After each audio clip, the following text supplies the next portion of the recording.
ಎಲ್ರಿಗೂ ನಮಸ್ಕಾರ. ನಾನಿವತ್ತು ನಿಮಗೆ ವಿಡಿಯೋದಲ್ಲಿ ಗಂಗಾವತಿಯ ಮುಕ್ಕೋಟ ಅಂತ ಹೇಳ್ಬೋದು. ಗಂಗಾವತಿಯ ಸುತ್ತಮುತ್ತ ಬೆಟ್ಟಗಳಲ್ಲಿ ಇದೇ ತುಂಬ ಹೈಟ್ ಬೆಟ್ಟ. ಈ ಬೆಟ್ಟಕ್ಕೆ ಮಾಂತಗುಂಡ ಬೆಟ್ಟ ಅಂತ ಕೂಡ ಕರೀತಾರೆ. ಕಾರಣ ಈ ಬೆಟ್ಟದ ಕೆಳಗಡೆ ಮಾಂತಗುಂಡ ಅಂತೇಳಿ ಸ್ಕೂಲ್ ಇದೆ, ಆದ್ದರಿಂದ ಈ ಬೆಟ್ಟನ ಮಾಂತಗುಂಡ ಬೆಟ್ಟ ಅಂತ ಕೂಡ ಕರೀತಾರೆ.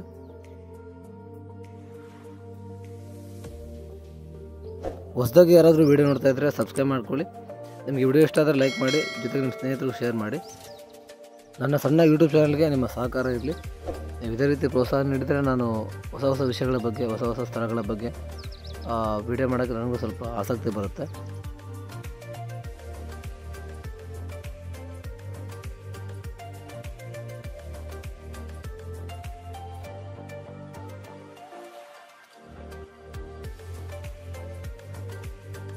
ಇನ್ನು ಎಲ್ಲ ಶಾಲೆಗಳಲ್ಲಿ ಮಕ್ಕಳಿಗೆ ಪ್ರವಾಸ ಅಂತ ಮಾಡ್ತಾರೆ. ಬೇರೆ ಬೇರೆ ಊರು ತೋರಿಸ್ತಾರೆ, ಈ ಪಾರ್ಕು, ಸ್ವಿಮ್ಮಿಂಗ್ ಪೂಲು ಇದೆಲ್ಲ ತೋರಿಸ್ತಾರೆ. ಅದಕ್ಕಿಂತ ಮುಂಚೆ ನಮ್ಮೂರು, ನಮ್ಮ ಪರಿಸರ ಇದ್ರ ಬಗ್ಗೆ ಅವ್ರಿಗೆ ಅರಿವು ಮೂಡಿಸ್ಬೇಕು, ಅವ್ರಿಗೆ ಆಸಕ್ತಿ ಬರೋ ಥರ ಮಾಡಬೇಕು.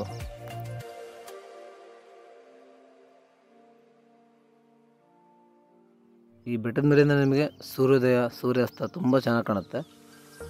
ಈ ಬೆಟ್ಟ ಗಂಗಾವತಿಯ ವ್ಯೂ ಪಾಯಿಂಟ್ ಕೂಡ ಹೌದು.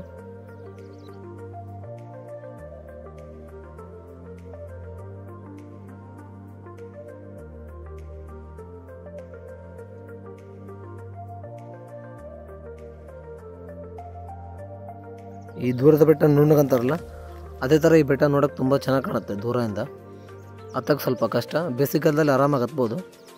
ಈ ಮಳೆಗಾಲದಲ್ಲಿ ಮತ್ತು ಮಳೆಗಾಲ ಮುಗಿದ್ಮೇಲೆ ಚಳಿಗಾಲದಲ್ಲಿ ಈ ಮಳೆಗೆ ಹುಲ್ಲೆಲ್ಲ ಬೆಳೆದು, ಮುಳ್ಳೆಲ್ಲ ಬೆಳೆದು ದಾರಿ ಕಾಣೋಂಗಿಲ್ಲ, ಸ್ವಲ್ಪ ಕಷ್ಟನೇ ಆಗುತ್ತೆ.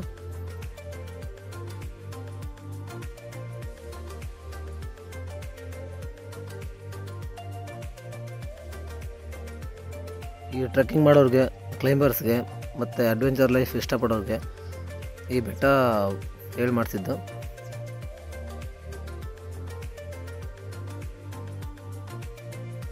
ನಾನು ಈ ಬೆಟ್ಟಕ್ಕೆ ತುಂಬ ಸಾರಿ ಬಂದಿದ್ದೀನಿ, ತುಂಬ ಜನಕ್ಕೂ ಕರೆದಿದ್ದೀನಿ. ಬಂದವರು ಕೆಲವರು ಮಾತ್ರ. ಇನ್ನು ನಮ್ಮ ಗಂಗಾವತಿ ಜನ ಸೂರ್ಯೋದಯ ನೋಡೋಕ್ಕೆ, ಸೂರ್ಯಾಸ್ತ ನೋಡೋಕ್ಕೆ ಬೇರೆ ಬೇರೆ ಊರಿಗೆಲ್ಲ ಹೋಗ್ತಾರೆ. ಇಲ್ಲಿ ಹಂಪಿಗೆ ಹೋಗ್ತಾರೆ, 20 ಕಿಲೋಮೀಟ್ರ್ ದೂರ ಇದೆ. ಆದರೆ ನಮ್ಮ ಬೆಟ್ಟಕ್ಕೆ ಬಂದು ನೋಡಲ್ಲ ಅವರು. ಕಾರಣ ಅವ್ರಿಗೆ ನಿರಾಸಕ್ತಿ ನಮ್ಮೂರ ಬೆಟ್ಟದ ಮೇಲೆ, ಪರಿಸರದ ಮೇಲೆ.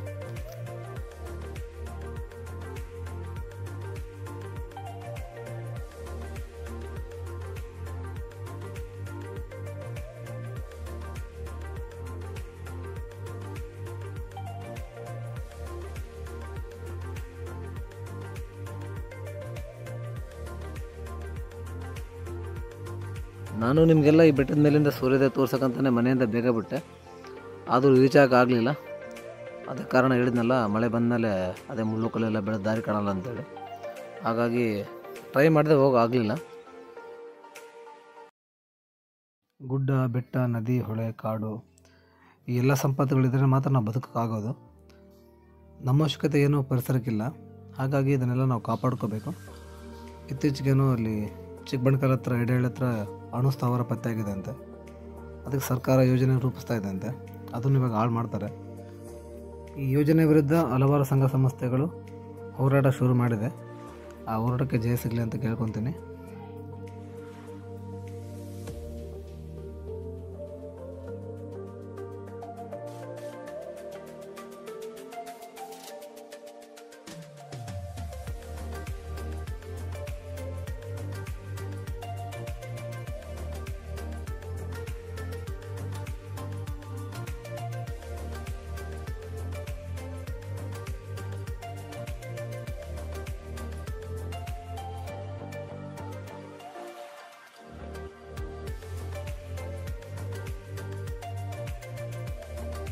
ಇನ್ನು ನಾನು ಈ ಬೆಟ್ಟ ಗುಡ್ಡ ಸುತ್ತಕ್ಕೆಲ್ಲ ಯಾರ ಮೇಲೆ ಅವಲಂಬನೆ ಆಗಿಲ್ಲ, ಒಬ್ಬನೇ ಜಾಸ್ತಿ ಹೋಗೋದು. ಯಾವಾಗಲೂ ನಮ್ಮ ನಾಯಿ ಇರ್ತಾರೆ ನಮ್ಗೆ ಸಾಥ್ ಕೊಡೋಕ್ಕೆ. ಹುಡುಗರಾದರೆ ಸುಸ್ತಾಗಿದೆ, ಇಲ್ಲಿ ಬೇಡ ಅಂತ ಏನೋ ಕಾರಣ ಹೇಳ್ತಾರೆ. ನಮ್ಮ ನಾಯಿ ನನಗಿಂತ ಚೆನ್ನಾಗಿ ಬೆಟ್ಟ ಹತ್ತತ್ತೆ, ನನಗೆ ಸ್ಪೀಡಾಗೂ ಬೆಟ್ಟ ಹತ್ತತ್ತೆ. ನೀವು ಬೆಟ್ಟಕ್ಕೆ ಹೋದಾಗ ಕೆಲವೊಂದು ಕಾಲ ಕೈಲಿ ಹತ್ತಕ್ಕಾಗ್ತಿರಲ್ಲ, ನಮ್ಮ ಹುಲಿನೇ ಸ್ಪೀಡಾಗಿ ಹೋಗಿ ಹತ್ಬಿಡುತ್ತೆ. ನನಗೆ ಫೀಲ್ ಆಗುತ್ತೆ, ಇದೇ ಹತ್ತಿದೆ, ನಾನೇ ಹತ್ತಕ್ಕಾಗಲ್ಲ ಅಂತೇಳಿ ನಾನು ಹತ್ತೀನಿ.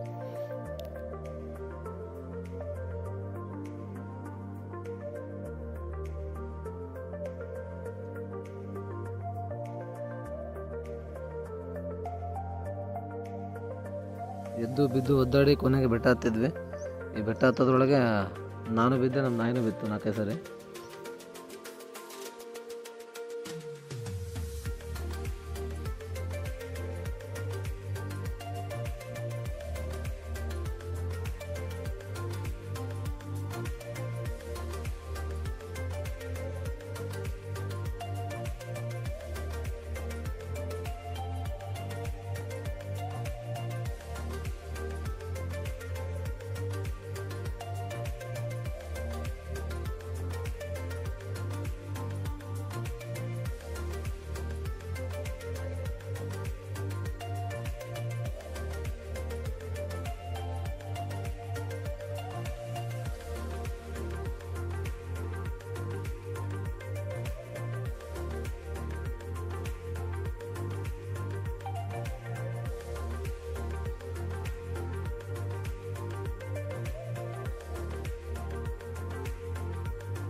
ಇದೇ ಬೆಟ್ಟದ ಲಾಸ್ಟ್ ಪಾಯಿಂಟು.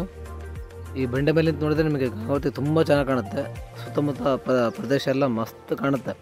ಅದು ಹೇಳೋಕ್ಕಾಗಲ್ಲ, ಇಲ್ಲಿ ಬಂದು ನೀವೇ ನೋಡಿ ಅದನ್ನು ಫೀಲ್ ಮಾಡಬೇಕು.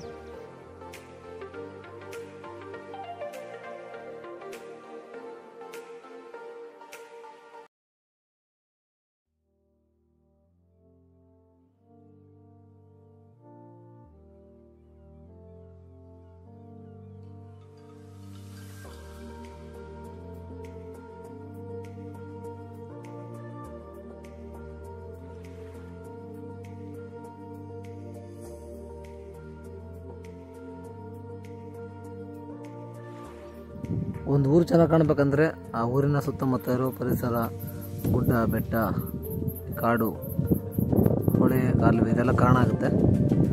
ನಮ್ಮ ಗಂಗಾವತಿ ತುಂಬ ಚೆನ್ನಾಗಿದೆ.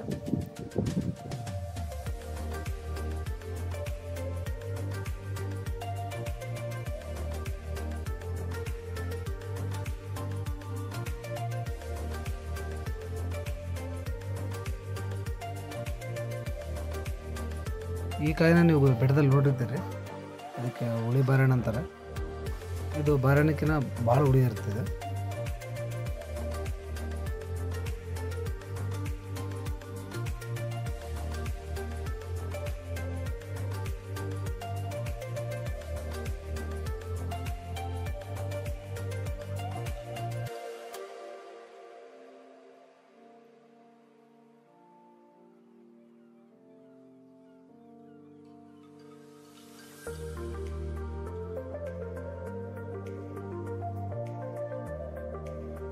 ನಾನು ಮೊದಲೇ ಸರಿ ಈ ಬೆಟ್ಟಕ್ಕೆ ಬಂದಾಗ ಇಲ್ಲಿ ಸಣ್ಣ ಸಣ್ಣ ಮಡಿಕೆ ಚೂರಿತ್ತು, ಇವಾಗ ಯಾವುದೂ ಇಲ್ಲ.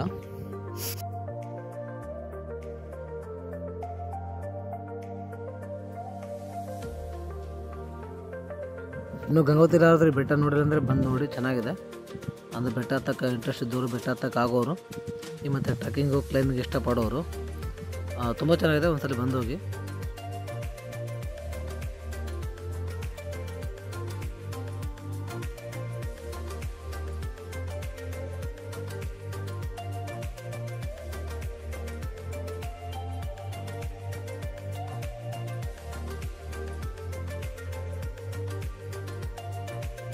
ಈ ಬೆಟ್ಟದ ಮೇಲೆ ಒಂದು ಗುಹೆ ಇದೆ. ಈ ಗುಹೆ ಇರೋದು ಈ ಬೆಟ್ಟದ ಪೂರ್ವ ಭಾಗಕ್ಕೆ.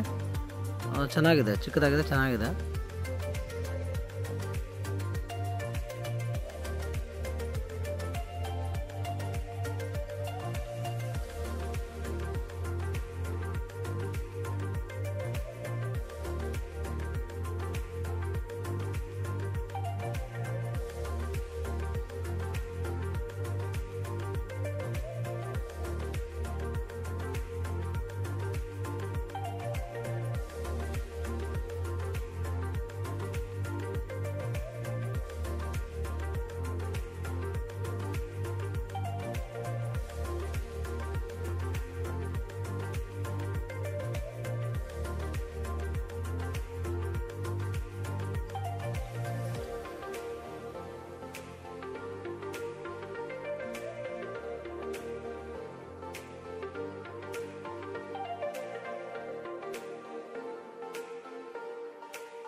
ಈ ಬೆಟ್ಟ ಎಷ್ಟು ಹೈಟ್ ಇದೆ ಅಂದರೆ ನೋಡ್ತಾ ಇದ್ರಲ್ಲ ನೀವು ದೂರ, ಅದು ಜೂನಿಯರ್ ಬೆಟ್ಟ. ಅದು ತುಂಬ ಚಿಕ್ಕದಾಗಿ ಕಾಣುತ್ತೆ ಬೆಟ್ಟದ ಮುಂದೆ.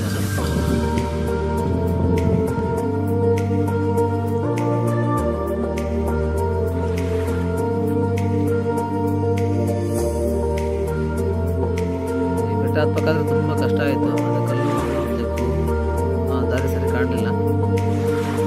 ನನ್ನ ನಾಯಿ ಫಾಲೋ ಮಾಡ್ತು. ಇವಾಗ ನಾನು ನಾಯಿ ಫಾಲೋ ಮಾಡ್ತೀನಿ. ಈ ಪ್ರಾಣಿಗಳಿಗಾದರೆ ಈಸಿ ದಾರಿ ಗೊತ್ತಿರುತ್ತೆ. ಅದು ಹಿಂದೆ ಹೋದರೆ ನಾನು ಸೇಫಾಗಿ ಹೋಗ್ಬೋದು, ಬೇಗ ಹೋಗ್ಬೋದು.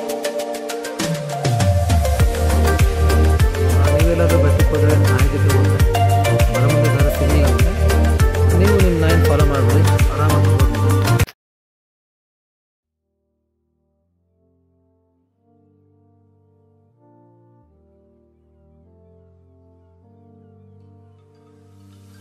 ನೀವೆಲ್ಲ ಕವಳೆಕಾಯಿ ತಿಂದಿರ್ತೀರ, ಕವಳೆಕಾಯಿ ಗಿಡ ನೋಡಿರ್ತೀರ.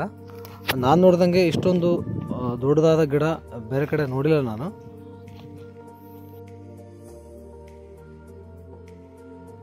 ನಾನು ನಿಮಗೆ ಕಳೆದ ವಿಡಿಯೋದಲ್ಲಿ ಹೇಳಿದ್ದೆ ಇಲ್ಲಿ ನವಿಲಿನ ಬೆಟ್ಟ ಇದೆ ಅಂತೇಳಿ.